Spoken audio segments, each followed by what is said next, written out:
Est-ce que ton Pokémon préféré se joue en compétition TCG? Aujourd'hui, Pyrobut. Pyrobut, il a 2 cartes jouables dans le format, mais celle Terra Crystal a littéralement 0 deck recensé cette année. Par contre, l'autre carte, elle est super intéressante. On va voir ça tout de suite. Son talent et son attaque en font un Pokémon support exceptionnel en début de partie. En effet, son talent explosivité vous permet de poser le Pokémon sur le terrain au poste actif tour 1 directement, sans avoir à faire évoluer Flambino et la Pyro. Son attaque fait 50 de dégâts pour une énergie incolore et elle vous permet d'aller chercher 3 énergies de base dans votre deck et de l'attacher à vos Pokémon de banc comme il vous plaira. Alors déjà 3 choses. La première, 160 PV au tour 1, c'est beaucoup. Il y a des decks qui peuvent aller chercher le KO tour 2, Taros, je pense à Momartic, des Pokémon qui sont designés pour tour 2 lorsque vous avez commencé à attaquer directement et mettre une pression super importante. Avec son attaque, il peut aller chercher 3 énergies, mais c'est 3 énergie du type que vous voulez. En fait, c'est n'importe lesquels. Du coup, le Pokémon, il est pas du tout joué dans des decks feu. Au contraire, même, il est joué dans des decks qui n'ont rien à voir. Pondralugon,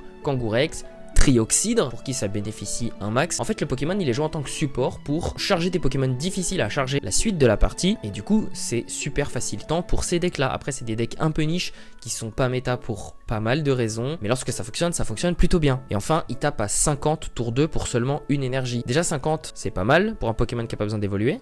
Mais en plus de ça, vous pouvez attaquer avec n'importe quelle énergie pour charger le Pokémon. Ça peut être une énergie spéciale comme une énergie de base d'un type qui n'a aucun rapport. L'attaque est incolore. Tous ces points positifs se font au prix d'avoir le Pokémon dans votre main en début de partie, donc potentiellement d'avoir 4 Pyrobut dans votre deck pour maximiser les chances de l'avoir, sachant qu'un seul sera utile et que les 3 autres ne seront que des sacrifices pour des Hyper Balls ou pour une boîte à secrets. Est-ce que l'échange en vaut le coup? Eh ben visiblement pas tant que ça, puisque le Pokémon n'est pas super méta, en tout cas en tournoi, en régionaux, en tournoi majeur. C'est pas un Pokémon qu'on voit beaucoup, par contre on le voit un petit peu en ligue. Je vous mets à l'écran quelques exemples de decks avec. Ça part en B parce que quand ça marche, et ben ça marche plutôt bien.